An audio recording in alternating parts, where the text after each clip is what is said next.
Hey there everyone and welcome to another reaction video.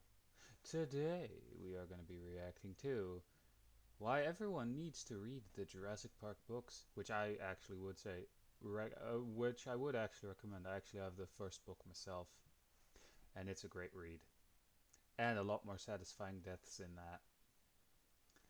Anyway, also I'm making a reaction video because after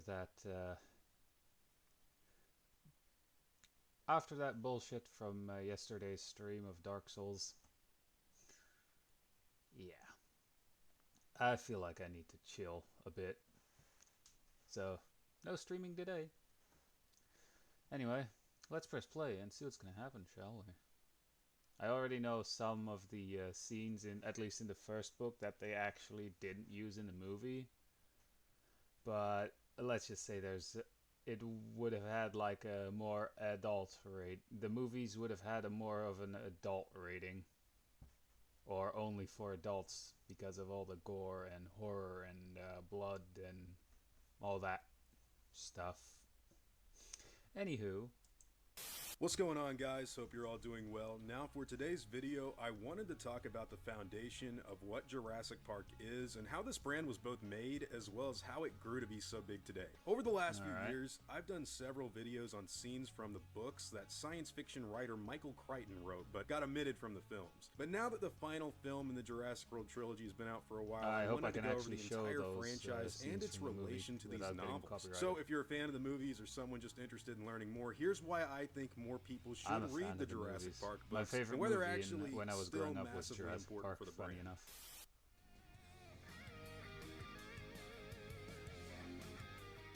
That soundtrack sounds really So, familiar. if you guys didn't know already, Actually. there's 6 movies in this series, a Yeah. lot of seasons of an animated series, and on top of that, a short film. But the books, there's literally just 2. Jurassic Yep. Park and The Lost World. I So you have would the think Jurassic that, Park well, one, the movies probably the should have first stopped book. after the second film because they had no more material to adapt. But when you read the books, you find out is not necessarily true at all. And the big differences in the Jurassic Park movies versus their book counterparts is the fact that the first film, the one that everybody knows Alright. and loves, is kind of a diet version of the Jurassic Park Oh, novel. yeah. They cut out huge bulky scenes of Dr. Henry Wu Yep. and John Hammond talking, as well as a lot of character stuff for Dr. Jerry Harding, additional character. That's true. Also, I think the reason why they cut out one scene in particular is because during filming they had like a hurricane that destroyed that set that was going to be used for that. So yeah, they couldn't film it. So that's why that scene was cut. Let's just say by the end of it, you do see a severed arm. Characters like Ed Regis are deleted entirely from the film and mixed with Donald Gennaro, the lawyer in the movie. And that even goes to dinosaurs. There's way less dinosaurs in the movie than there are in the book. There's way less dinosaur attack scenes. Robert Muldoon actually going after the T-Rex is a really big, important part of the book, and as well as figuring out how the dinosaurs have been getting off of the island, which was an issue at the very beginning of the novel. So yeah, you can already tell that the Jurassic Park book and movie, the first one alone, there's still a lot of material that got left on the cutting room floor even for writing the film, and it would eventually get adapted here and there in the sequels. But when you talk about the Lost World book, man, it's completely different from the film. We're in a completely different situation right now. Oh yeah, completely different. Literally only Ian Malcolm, Sarah Harding, Eddie Carr, and Kelly are in the movie that are also in the book. I guess you could say there's more, but dude. Yeah, also, like, that's something I know myself, because I have listened to, like, the audiobook for the second one, for the second book there, but, like, I don't know if he's going to mention it later in the video, but I'm not going to spoil it, but he is right, the characters he just mentioned, those are in the movie, but, like, Nellie's classmate isn't in there, which is in the book. She's there like with a classmate or with a friend.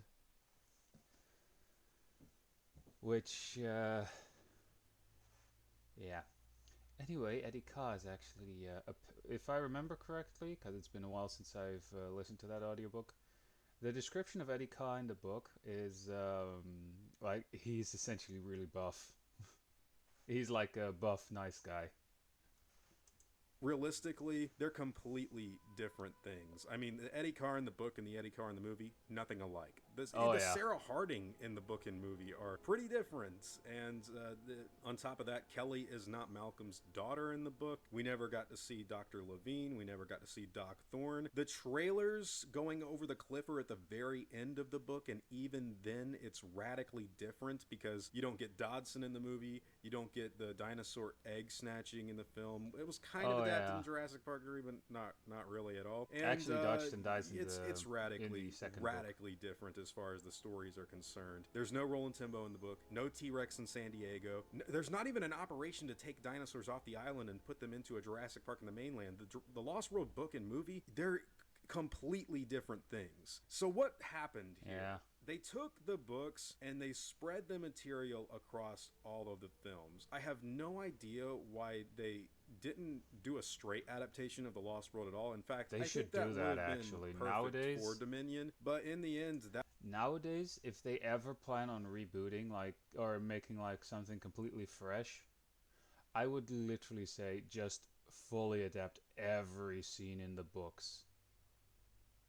Because one of the reasons that Spielberg didn't do it is, or didn't do some of those scenes, was literally because he thought it would be too bloody or too gory and would not make a lot of money. But nowadays, those kinds of scenes would be awesome to see, in my opinion.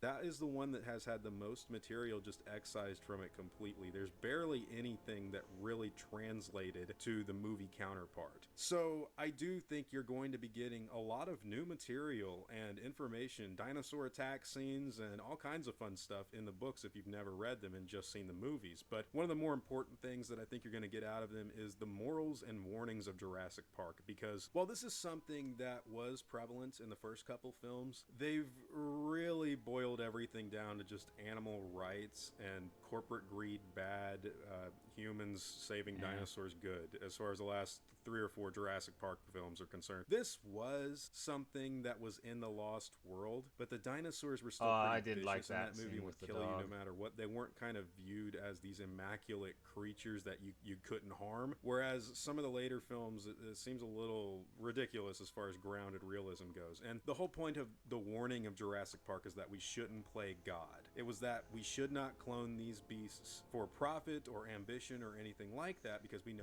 nothing about them. And what is more important, the people you love or your own ambitions and goals? And unfortunately, I think Colin Trevorrow kind of approached the writing for the Jurassic World trilogy as like an anti-capitalist thing alone and a pro-animal rights angle. And I'm going to tell you guys straight up, that has never been a core foundational pillar of Jurassic Park's morals and warnings. And I don't want to hear about going back to the 1993 film either, because at the most you get like, oh, John Hammond and Donald Gennaro, they want to have the dinosaur theme park. Oh, they're greedy, evil people, but not really. I mean, Donald Gennaro is, I think he's more of a slimy person because he abandons the children and runs to save himself when the T-Rex On the breaks shitter, out. too. And that's actually what his comeuppance is, and he deserved every bit of it for not protecting children. But John Hammond's not as greedy as he is just, he wants to create something that people can see and touch. This is his life's work and ambition. He wants to make something and make a stamp on the world. Creation is an act of sheer will. Next time it'll be flawless. It's very different from just saying big conglomerate engine corporation bad. And that's kind of one of the reasons why I've always hated the idea that Jurassic Park should just be this big anti-capitalist message and that message alone. Like, of course, we can critique corporate greed and stuff like that. However, the big thing that the novels go into so much detail with is the fact that Jurassic Park is a warning. It's a cautionary tale. Oh, It's yeah, saying, definitely. do not screw with nature just to get your own ambition, going. Lost World did dive even more to the corporate greed stuff on the movie side, but the big character moment in that film was actually Roland Timbo. He wasn't a greedy corporate person trying to make money. He was a guy that had his ambitions go ahead of everything else, just like John John Hammond. John Hammond wanted to build Jurassic Park and leave his name on the world, and Roland Timbo wanted to be the ultimate hunter and kill a T-Rex. And both of these men had to learn the hard way that what's more important than life is the people they love. I believe I've spent enough time in the company of death. And I think that that is actually more in line with any sort of greed sort of angle from the Jurassic Park novels. What you're going to learn pretty early on is that Jurassic Park is a big critique of modern science and modern scientific thinking as far as like the hubris of man. You know, we're superior in every way imaginable. Nothing can touch us. And Until we basically something act dumb like and faux stronger gods. than us Like we is can do brought everything back. and anything imaginable. That is an incredibly pride-filled statement that will cause your downfall in an instant. And Jurassic Park really makes a point of that in the novels. They are Bye-bye, surfer. very, very aggressive at letting people know just because you can do something and Meh. think you're the king of the world doesn't mean you should. And I think That was a nice you're going to artwork, get though. the actual cautionary warnings, and it goes much deeper than that, by the way, too. There's genetic experimentation warnings. There's also stuff about family being a big part of the Lost World novel. Once we see that the Velociraptor packs are not raised by actual prehistoric creatures and instead these genetic monsters, they turn on each other. They're vicious. The children don't have any parents to give them an actual frame of how to behave, and they attack each other and kill each other. And that's very, very important. That's a very important theme of the book, and you can actually even relegate that to anything. If you don't have parents teaching you what's right and what's wrong and how to live your life, you're going to be a little monster. And it's the same thing with extinction in the Lost World book, which was a massive point of interest and theme that never got adapted in the movies whatsoever. One other aspect, Yeah. though, which They you've napalm- gotten they a want- little bit of a taste hang on. from, if you If I remember correctly, by the end or something of the second book, they wanted to napalm the island and kill everything. Anyway, you've watched the later movies is the origins of Engine. People like Norman Atherton, who was John Hammond's business partner, they renamed him to Benjamin Lockwood in Fallen Kingdom. There's also the investors in the book, a lot of them from Japan, and Donald Gennaro was actually carrying around a miniature elephant that they cloned, and you could carry it in like a little case. This was another scene that kind of got cut from Fallen Kingdom. They were going to allude to it. Also, that all the islands are extremely volcanic. That stuff is in the books, and they kind of seeded it little over I guess, you know what, they Yeah. really only put that in Fallen Kingdom, didn't they? Might be why I don't hate that one in comparison to Dominion. But also, Isla Nublar is destroyed at the end of the Jurassic Park novel, which is why it got destroyed in Fallen Kingdom. Now, in the book, it gets air bombed by the Costa Rican Air Force, which doesn't exist, by the way. But in the movie, they tried to adapt the volcanic eruption, so they did it in their own way. The dinosaurs escape Isla Nublar, though, like I said, at the very beginning of the Jurassic Park book. These are vastly different stories, and there's a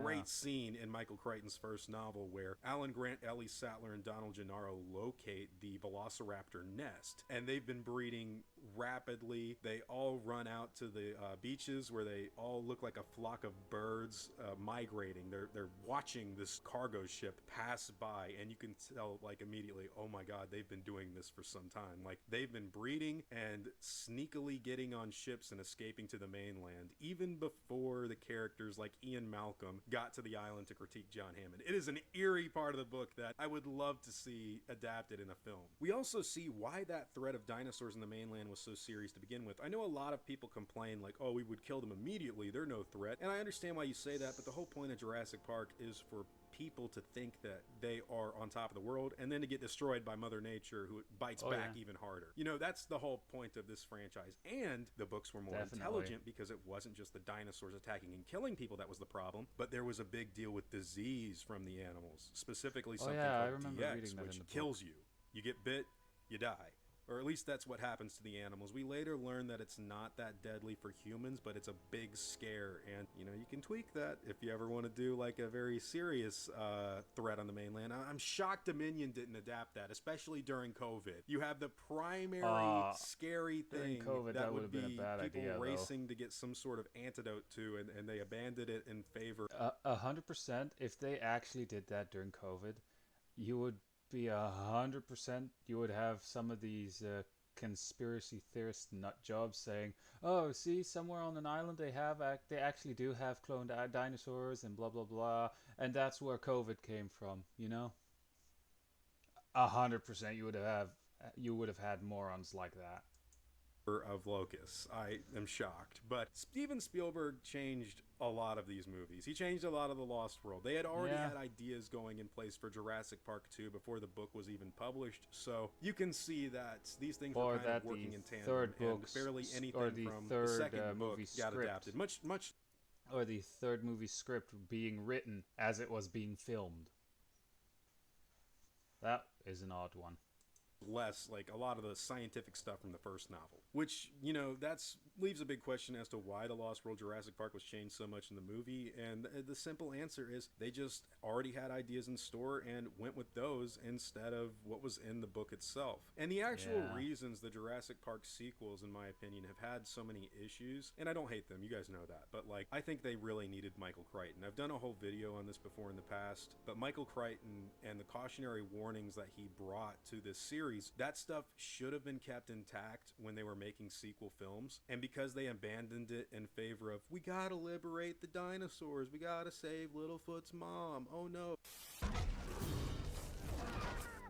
Fallen Kingdom did adapt a lot of stuff from the first novel, so I will give it credit for that, and Bayona directed an incredible looking movie. But the Jurassic World trilogy could only work that well up until Dominion, because they stopped really taking inspiration from these books and went off and did their own thing, kind of like what Spielberg did in Lost World. However, the books offer a lot of things that I think you guys will have a lot of fun exploring, and it interests me a lot. It's one of the reasons I wanted to create this channel in the first place, was because I love Jurassic Park and the Lost World, both books and movies. Over the years, I've had some issues with Jurassic Park 3, but even that adapted the aviary sequence for Pterodactylus in the original Jurassic Park novel. And I don't mind Jurassic Park 3 that much these days. And I gotta be honest with you guys, I think Fallen Kingdom is pretty awesome. Like, as far as the attack scenes go, the darkness of it all, I love the gothic tone. That movie kind of is in line in some spirit with Michael Crichton. I think that the issues going for really all of these films, if I'm going to be honest with you, is that every time they go and drift away from Crichton, they drift away from what made Jurassic Park to begin with. And I do understand True. that his point of view was to make a book that would actually be from the point of view of a child, and they wouldn't let him do that, so he had to make it a dark horror thing instead. And Spielberg kind of made his wish come true in the first movie. But, that publishing trivia aside, we've really pulled far from his material, and I think going forward, you should really read these books if you want some great stuff to look forward to Really and have fun recommended. with in the universe. All kinds of stuff, man. The tranquilizing of the Tyrannosaurus Rex on Isla Nublar. How about the scene where a man tries to stand still in front of a T-Rex nest because he thinks that they won't see him if he doesn't move, and then he gets ripped apart? That's fun. There's also stuff like a Jeep chase. There's Yeah. also stuff like the animals getting out on the mainland and everyone being freaked out. There's a great scene at the beginning of the Lost World novel where they get a carcass of a creature on top of the beach, and Martin Gutierrez, who's a great character in the books, never adapted, has to go over it and kind of use the government to co-sign its destruction so that it doesn't freak out the public that dinosaurs on the mainland, camouflaging Carnotauruses. Cool stuff, man. You should really read these books. I'm telling you, if you're a fan of the movies, you would be doing yourself a disservice if you didn't see where all this stuff came from. And there's only Man. 2 books Jurassic around Park the 400 game. I pages wish I could apiece, actually so stream it's that. not like I'm telling you to read all of the Lord of the Rings and expanded material. This is kind of an easy Sadly, thing you to can no breeze longer through. get it Anyways, anywhere. guys, those are all just my own thoughts and opinions on the subject matter. For Jurassic Park fans that have only seen the movies, definitely check these out. Yeah, You're gonna have a good I would time. recommend And it, if too. you've already read them before in the past, maybe you should read them again, just because the film series has kind of closed with Dominion. I don't know what they're gonna do in the future, and I actually don't want them to do a 1-1 adaptation of the books, because I don't want to see Lost World Jurassic Park retconned from the canon. I really like that movie, guys, but yeah, I kind of want I a don't- straight To be fair, I only like the Lost World up to where they bring the T-Rex to San Diego. adaptation of the second novel and some of the ideas from the first that got cut put into that movie. But those are all just my own thoughts and opinions on the subject matter. Whatever yours happen to be, guys, I'd love to hear all about them in the comments down below. Now, before I With that said, that is the video, obviously. But like one scene that he didn't mention, which I actually want to say here, because it is in the second book, but just in case, a little bit of a spoiler warning. But there is a scene where Yes, Eddie Kah still gets killed in the book, but he gets killed by raptors. And the horrifying thing there is the raptor pack continues chasing them, but they're also dragging his dead body around with them the entire time. Like, just imagine that, seeing your friend, like, who has if I remember correctly, he kind of sacrificed himself. Just his ever more non-at body just being dragged around by these raptors. Like, just imagine that. Uh, I would have loved to actually seen that scene in the movie. It just make huh. All right, never mind. Those are some birds that for some reason looked like rats on the floor there. Anyway, but yeah, that would have been an awesome scene to see in the movie or in the actual movie. So I wouldn't mind seeing like a faithful adaptation of the Lost World. Like one, he might not, or the person who made this video, sorry if didn't look at the name, but they might not want a one-to-one adaptation, but I would love to see it. Like all the horror scenes that are described and stuff like that. That would be awesome in my opinion. Anyway, again, with that said, that was the video. Hope you enjoyed it. Don't forget to leave a like if you did. And I will see you guys in the next video or stream of whatever I'll be making and or streaming. So yeah, bye.